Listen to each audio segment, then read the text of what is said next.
ओम विघ्नेश्वराय वरदाय सुरप्रियाय लंबोदराय सकलाय जगद्विताय नागाननाय श्रुतियज्ञ विभूषिताय गौरी सुताय गणनाथ नमो नमस्ते। जय श्री गणेश। आप सभी का स्वागत करता हूँ आद्य शक्ति ज्योतिष कार्यालय में, जिसमें हम धर्म के सार गर्भित विषयों को लेकर गहनतम चर्चा करते रहते हैं। आज का हमारा विषय है भगवान श्री गणेश की श्री अंग की चर्चा। भगवान श्री गणेश के श्री अंग हमें क्या सिखाते हैं और भगवान श्री गणेश की पूजन अर्चन विधि विधान से हमें क्या लाभ मिल सकता है या हमें क्या सूझ मिल सकती है, उस विषय को लेकर आज हम चर्चा करने वाले हैं। सबसे पहले श्री गणेश। गणेश गुणानाम अधिपति इति गणपति, जो गुणों के भंडार है उनको भगवान गणेश कहा जाता है। तो भगवान श्री गणेश की पूजा करने से पहले उनमें से हम कौन कौन से गुणों को आत्मसात करेंगे, उनके प्रतीक के रूप में आज हम उस विषय की चर्चा करने जा रहे हैं। तो सबसे पहले भगवान श्री गणेश के अगर हम दर्शन करते हैं तो उनके मस्तक को देखते हैं। भगवान हाथी के मस्तक से शोभित होते हैं। आप सभी जानते हैं कि हाथी की स्मरण शक्ति बहुत ज़्यादा होती है और समाज में अगर हम देखें तो जिन जिन व्यक्तियों का मस्तक बड़ा होता है वो अपने लिए नहीं सोचता, वो अपने परिवार, समाज, अपने देश के लिए सोचता है। वसुधैव कुटुंबकम की भावना उसमें विदित रहती है। इसलिए भगवान श्री गणेश की पूजा अर्चन करने वाले व्यक्ति उत्तम बुद्धि और साथ में ही उनको प्रभावक बुद्धि प्राप्त हो सकती है, मेधावी वो बन सकते हैं। यानी कि जिन छात्रों को अभ्यास में रुचि नहीं हो रही है उनको भगवान गणेश की उपासना अवश्य करनी चाहिए। उसके बाद जब हम भगवान की आंखों को देखते हैं तो उनकी आंखें बहुत ही छोटी हैं। वो ऐसा स्पष्ट रूप से प्रतीक के रूप में बताते हैं कि हमें हमारे धंधे रोजगार या जहाँ पे भी हम जिस किसी भी व्यवसाय में हम जुड़े हुए हैं वहाँ पे हमारा ध्यान निरीक्षण होना ही चाहिए।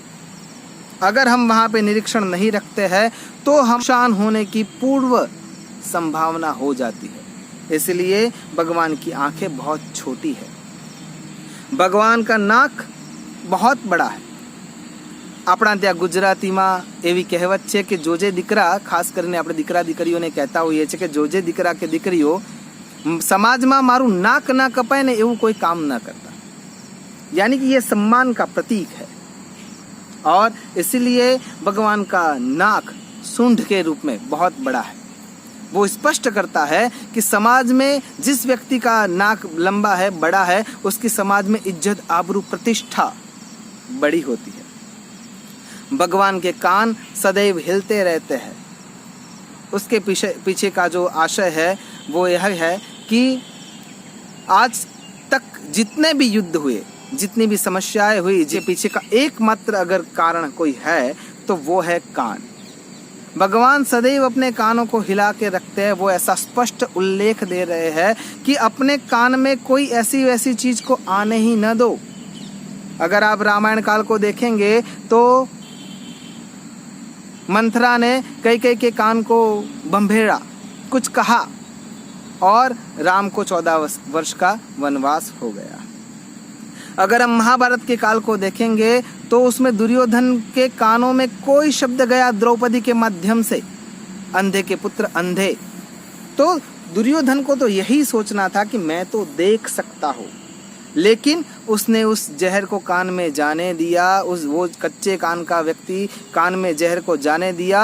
हम भी वही गलती करते हैं कि जहर कान में जाता है तो दूसरे कान से निकाल देना है। सबसे पहले तो उसको अंदर आने ही नहीं देना है, लेकिन अगर वो आ जाता है तो दूसरे कान से निकालने की जगह हमारी फैक्ट्री में, माइंड में वो बात बार बार घूमती रहती है और निकालने की जगह मुंह से निकल कर आ जाती है। इसीलिए हर एक झगड़े का मूल कान में छुपा हुआ है।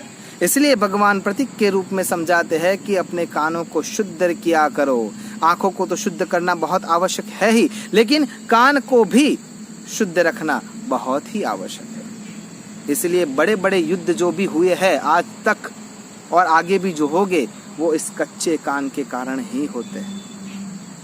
आगे भगवान के श्री अंग को अगर हम देखते हैं तो भगवान का पेट लंबोदरम नमस्तुभ्यम, वो बहुत बड़े पेट वाले हैं।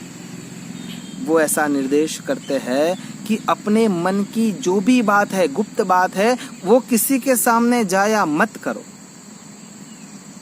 अगर आपके पास भरोसेमंद व्यक्ति है, उसको भी अपने मन की बात नहीं बतानी चाहिए। क्यों? क्योंकि वो कभी ना कभी तो बाहर आ ही जाएगी, सत्य छुपता नहीं। हाँ, दोस्त अगर मानते हैं आप किसी को तो वो होते हैं भगवान। तो आपके मन की जो भावना है, बात है, उसको भगवान के सामने रखा करो, या आप दर्पण के सामने रखा करो, क्योंकि दर्पण एक ऐसा मित्र है, अरीसा आईना एक ऐसा मित्र है कि जब हम रोते हैं तब उसमें जो चेहरा दिख रहा है वो कभी हंसता हुआ नहीं दिखेगा। इसलिए मित्रता के भाव से आपको खाली होना है मन से। अगर मन में बहुत सारी घृणा भर गई है, बहुत सारे प्रश्न आ गए हैं, आपको मन में दुख हो रहा है कि मैं किसको बताऊं जिससे मैं हल्का हो सकूं, तो उसके लिए दो ही व्यक्ति उपयुक्त है। सबसे पहला आईना है और दूसरा उससे भी आगे भगवान है, और वो भी गणेश, क्योंकि उनके पेट में गई हुई बात कभी बाहर नहीं आ सकती। भगवान के 4 हाथ है, उन चारों हाथों में एक हाथ में परशु है। वो परशु एकता का प्रतीक है कि परिवार भावना में सदैव एकता बनाए रखना। दूसरे हाथ में कमल है, वो ऐसा बता रहा है कि गुण से बड़े बनो, अपनी सोच को बड़ा बनाओ। तीसरा हाथ मोदक लिए हुए है, तो वो बताता है कि सभी जगह पे स्वीटनेस फैलाओ, प्यार फैलाओ। और एक हाथ वरद हस्त के रूप में है, वो बताता है कि हाँ, अपने से छोटों पर आशीर्वाद बरसाओ, उनको प्यार दो, उनको सही शिक्षण दो। भगवान के पैर बहुत छोटे हैं, वो ऐसा कहते हैं कि किसी की मदद करने के लिए सदैव अग्रसर रहो। अगर किसी के दुख को सुनते हो तो जल्द से जल्द वहां पर पहुंचो, भाग कर पहुंचो। इसलिए भगवान के पैर छोटे हैं।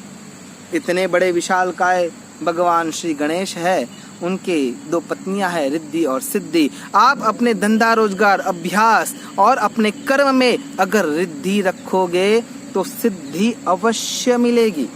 और उनके 2 संतानें हैं, लक्ष्य और लाभ। अगर आप अपने कार्य में लक्ष्य रखोगे तो लाभ अवश्य अवश्य अवश्य मिलेगा।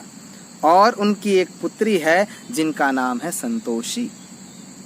आप यदि इन गुणों को साध्य कर लेते हो तो अवश्य आपको संतोष मिलेगा। इसलिए गणपति गजानंद का पूरा परिवार पूजनीय है।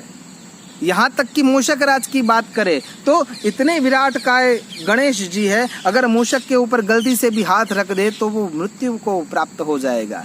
फिर भी उन्होंने उसको प्रतीक के रूप में रखा है। उद्यमे नहीं सिद्ध्यन्ति कार्याणि न मनोरथैः नहीं सुप्तस्य सिंहस्य प्रविशन्ति मुखे मृगा। जंगल के राजा को भी परिश्रम करना पड़ता है। हम कभी उंदर को रोटी नहीं डालते। हाँ, जब उसको पकड़ना होता है तब पिंजरे में रोटी डाल देते हैं ताकि वो उस खाने के लिए लालच में आ जाए और वहाँ पे आकर वो खा ले। हजारों मन का अगर गेहूं या दाने पड़े हुए हैं या अनाज पड़ा हुआ है तो उंदर आकर, चूहा आकर, मूषक आकर कभी वहाँ पे आराम से बैठेगा और खाएगा नहीं।